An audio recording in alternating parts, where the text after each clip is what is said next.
If you don't know who Doc Dami is, then you've probably been living under a rock. The man has amassed 4.3 million followers on TikTok and another 210 on Instagram. Now, it's easy to say he's taken the social media landscape by storm. And I've broken down his success to 3 main things, which we're going to touch on in this video, as well as highlight 3 things he isn't doing that he could do to really explode his business to the next level. So let's break down success with point number 1. He doesn't at all think like a barber on a social media landscape. Now, when you look at every single barber who's marketing themselves on a social media platform, they're all doing what I like to call thinking like a barber. What I mean by this is they're trying to show off the haircut to try and impress another barber. And they totally forget who they're actually trying to get inside of their business. What ends up happening is even though most barbers end up posting every single day on social media, they can't seem to generate new clients in their business or new high-paying clients into their business. Again, you gotta stop thinking like a fucking barber.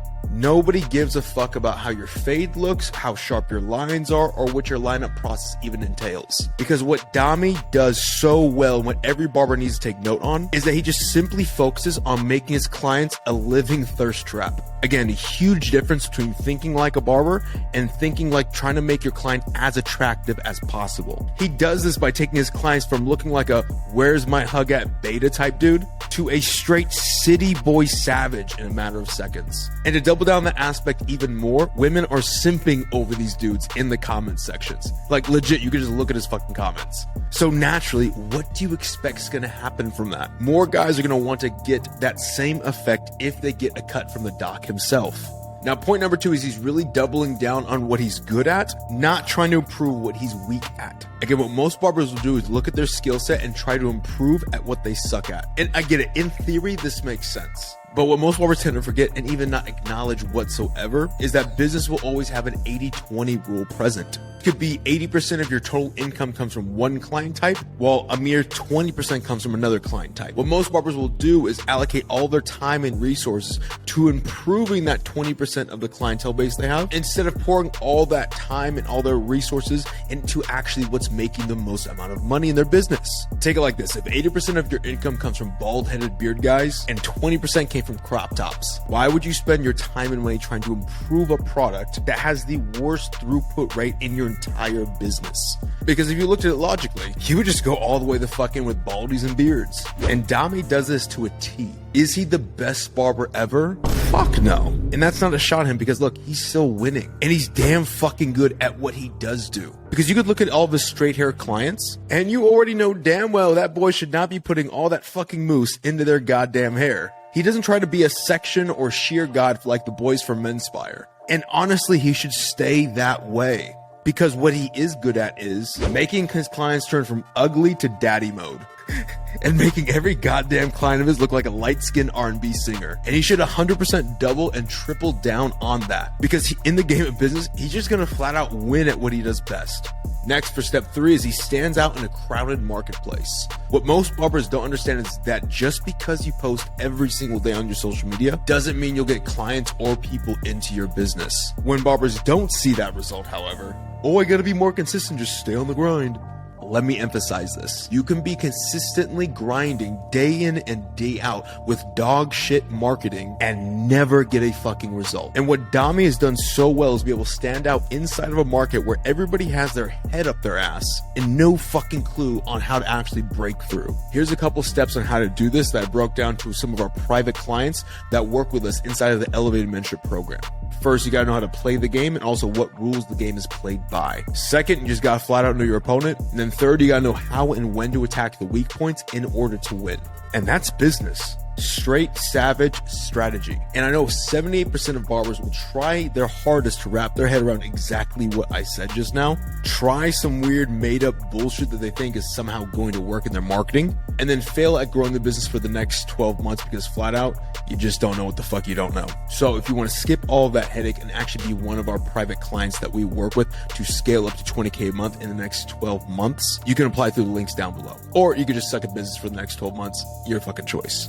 Now, even though Doc Dami is not one of our private clients that we work with in the EM program, I found 3 main areas that he can improve on after taking this deep dive into his business. And if it was up to me, here's what I'd have him do next. First, I'd have him implement some simple tracking. That way we can understand his market better and get more hyper targeted on running and growing a business instead of just posting more viral content. Because Dami has one of those businesses that I would love to get to $200 a haircut maybe in the next 8 months. But you just can't do that by guessing your way there. You also just can't hike up your prices randomly without some sort of structure, because without any type of systems or structure, you're bound to make a detrimental mistake in the business at some point in time. Now, for our private clients, we use 3 main tracking sheets: a client flow tracking sheet, NCA tracking sheet, and a scale tracking sheet. This will give us a dialed in and detailed explanation of by when, by how much, and what's going to happen to his business after we go up on his prices. That way it removes the guessing game for us. You want to think of these as like the North Stars of how you run your business. You want to think of these tracking sheets as the North Star that gives us clarity to actually run the business. It gives us a good sense of direction and where we're going inside of the business, and ensures that we're just not going to end up lost or kind of drifting along the way. We can dial in his content marketing, become honestly deadly fucking accurate, and get a ridiculous conversion rate per post across all of his social media platforms, instead of just randomly posting and guessing what actually brought clients in. Again, when we get away from guessing on our marketing, or even when we raise prices, we actually gain control of the growth rate of the business. Which brings me to our step number 2. Stay completely single-minded focus, for now at least. What happens to most barbers when they begin to blow up is they think they need to start branching out beyond barbering. For some reason, they start thinking they need to create more businesses and income streams. In practice, what ends up happening is your focus becomes divided, and really it becomes a shit show. And when your focus is divided, you're not actually able to execute on your plans at 100% focus, but only about 50%. It's kind of like that saying that you don't fear a man who practiced 1,000 punches one time. You fear the man who practiced one punch 1,000 times. And what happens when you add other businesses onto your plate is that all of them become actually really shitty, and they really don't make that much money. And in fact, you could probably make more with one great business rather than having like 4 headache shitty businesses. So here's what I would have Dami do. He currently has a hair product, which I tell him to put on pause for right now at least.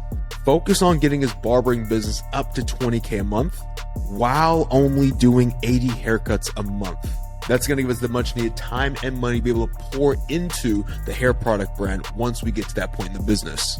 Because now we have more time to focus on improving the hair product business, and we can dump so much more money into the marketing and product development that he'll probably start seeing more exponential growth from the product on just putting it on hold for maybe 6 months. Because I'm sure like many, Dami is in the game of business for financial gain. And if we think of business like a war strategy, we want to be able to win the game in the shortest time frame possible. I would look at and almost mirror his growth to somebody like Jay Faded, who is actually one of our private clients. Joel started working with us when he started $60 a cut, making $6K a month, but he was overall just super unfocused. He was trying to do Instagram, YouTube, and trying to educate at the same time. And again, even though things on the outside might look like it's going a-okay, behind the scenes, it was a complete shit show. However, the only thing that was really holding him back from going all the way in, whether it be with his YouTube or even his education, was the fact that he needed to work a shit ton in order to cover his living expenses just from cutting hair. So when we started working there, I just created a clear fucking pathway for him. Cut out all that bullshit besides just the main thing. Told him to only focus on getting his business up to $20K a month and doing about 80 cuts per month. And you can have all the time and energy to move on to the next thing if you want to. In 8 months, we got him to charge $200 a cut and topping out $29K a month. And at that point, he had all the time and capital he needed to really get his next thing going properly. Step number 3 for Dami is to start a YouTube channel once he gets consistent 20K months. Now look, Dami has great content creation abilities. It's ridiculously clear how great he is on camera. However, TikTok and Instagram are heavily limited on how far you can actually monetize those platforms. Even though his focus should not at all be YouTube right now, I would just think even just repurposing his Reels or even TikToks as YouTube Shorts right now would give him such a great fucking head start on building a platform on YouTube. Now again, this is for what Dami is doing in his business right now, not all what any average barber should be doing whatsoever. Because the average barber needs to focus on making more money right now, not fucking start a YouTube channel. Because Dami's built a fucking great foundation already. And just like a video game, he's already kind of past this level and he's already ready to go to that next level.